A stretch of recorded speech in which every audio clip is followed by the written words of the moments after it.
जय हिंद दोस्तों। Timeline education के डिजिटल फोरम में आपका हार्दिक स्वागत करता हूं। आज जो हमारा टॉपिक है स्वपरागण व परपरागण में अंतर है। क्या होता है देखो, इसमें उत्पन्न बीजों की ओजस्वी भी जो होती हैं कम होती हैं और इसमें ओजस की संख्या क्या होती है, अधिक होती। इसमें परागण नष्ट होने की संभावना क्या होती है, कम होती है और इसमें संभावना क्या होती है, अधिक होती है। इसमें प्रक्रिया विभिन्नता की संभावना कम होती है और इसमें क्या हो जाती है, बढ़ जाती है। जो ये डायग्राम है, ये अंडाशय है, ये मादा युग्म है। जो ये ऊपर वाले दिख रहे हैं ये हमारे परागकण होते हैं।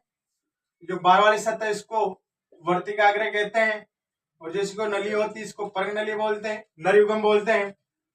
और जो इसके अंदर की नली को पर्ग नली बोलते हैं। अंडाशय ये वर्तिकाग्र का चित्र है। अब पढ़ेंगे अपन मानव में लैंगिक जनन। न्यू टॉपिक अपना मानव में लैंगिक जनन।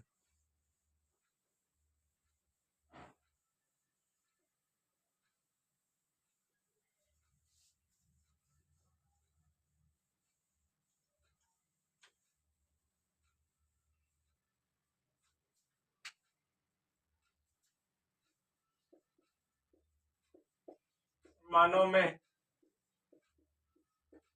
लैंगिक जनन क्या होता है? ये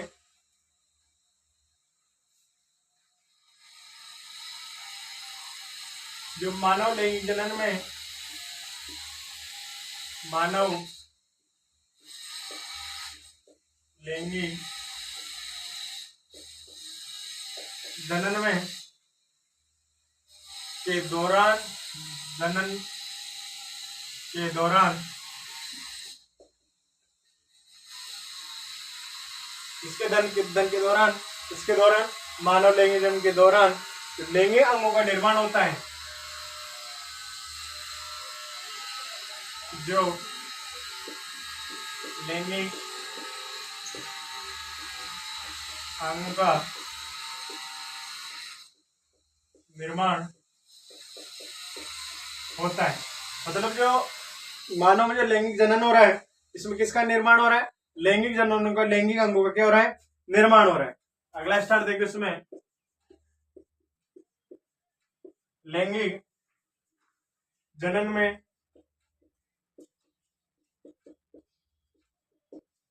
लड़के व लड़कियां, मतलब इसमें क्या है, लड़के व लड़कियां में अनेक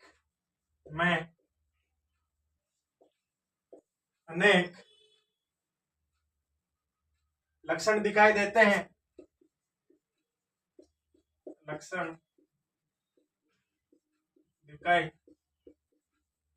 देते हैं उन्हें क्या, उन्हें मानव लैंगिक जनन कहते हैं।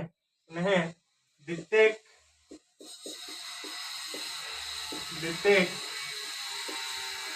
लैंगिक जनन कहते हैं।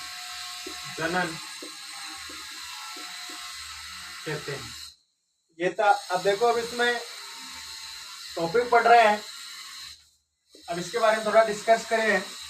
द्वितीयक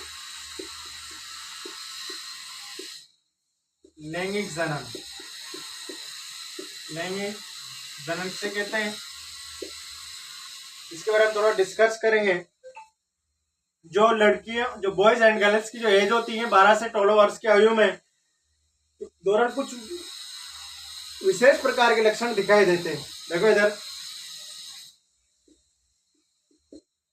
लड़के व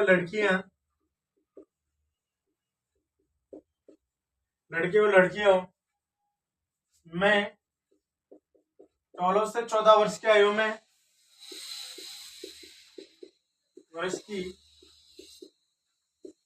आयु में जो लक्षण दिखाई देते हैं आयु के दौरान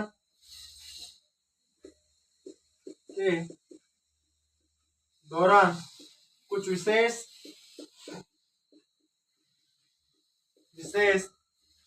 प्रकार के लक्षण दिखाई देते हैं। विशेष प्रकार के लक्षण दिखाई देते हैं उन्हें द्वितीयक लैंगिक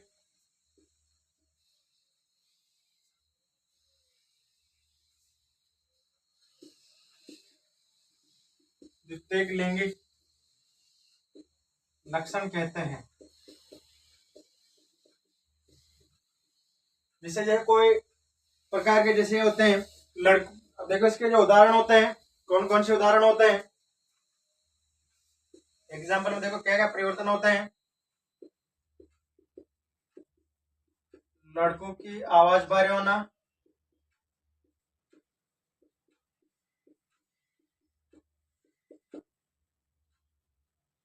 शरीर पर अधिक बाल आना,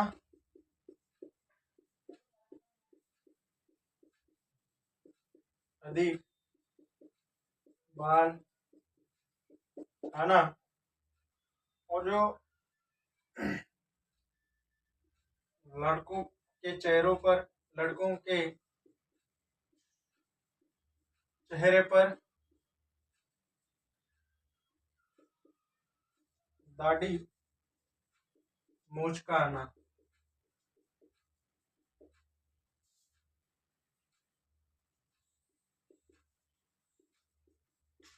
लड़कियों की आवाज पतली होना,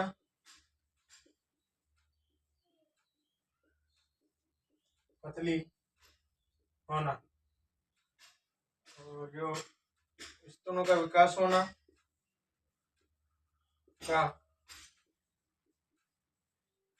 होना इसमें आगे लिखना एमसी का आना।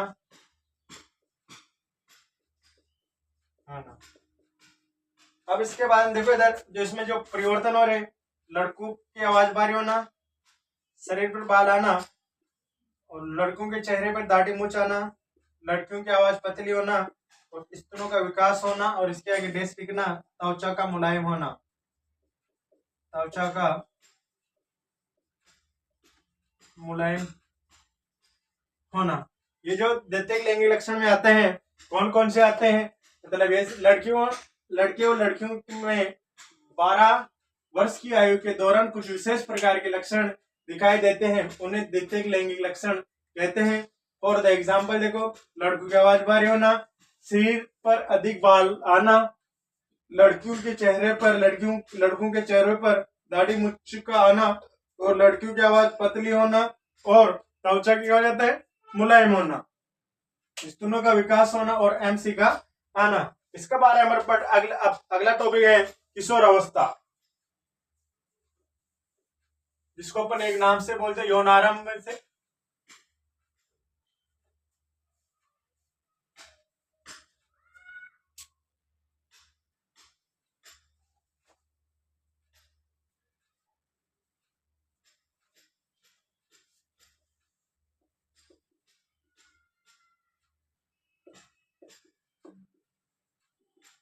यौनारंभ मतलब इसमें किसे कहते हैं, लड़की या डेस लगा के लड़कियों में 12 से 14 वर्ष के आयु के दौरान जो द्वितीयक लैंगिक लक्षण दिखाई देते हैं, द्वितीयक लैंगिक लक्षण कहते हैं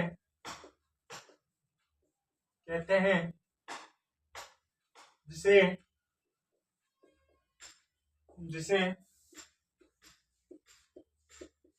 यौनारंभ कहते हैं। इसमें देखो जो पुरुष आते हैं इस अवस्था में, दिस इज स्टेज अवस्था में स्त्रियों में अंडाशय व पुरुषों में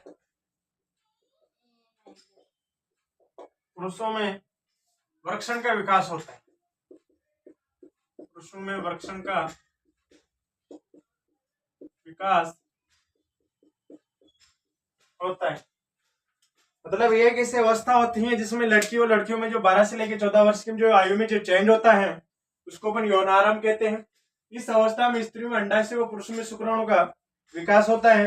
ये था आज का हमारा सेक्शन का 3-4 टॉपिक है, ये आज हमने पढ़ा है।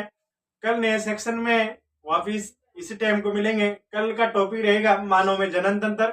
आज के लिए सेक्शन में इतना ही। चैनल को लाइक कमेंट शेयर करें। जय हिंद दोस्तों।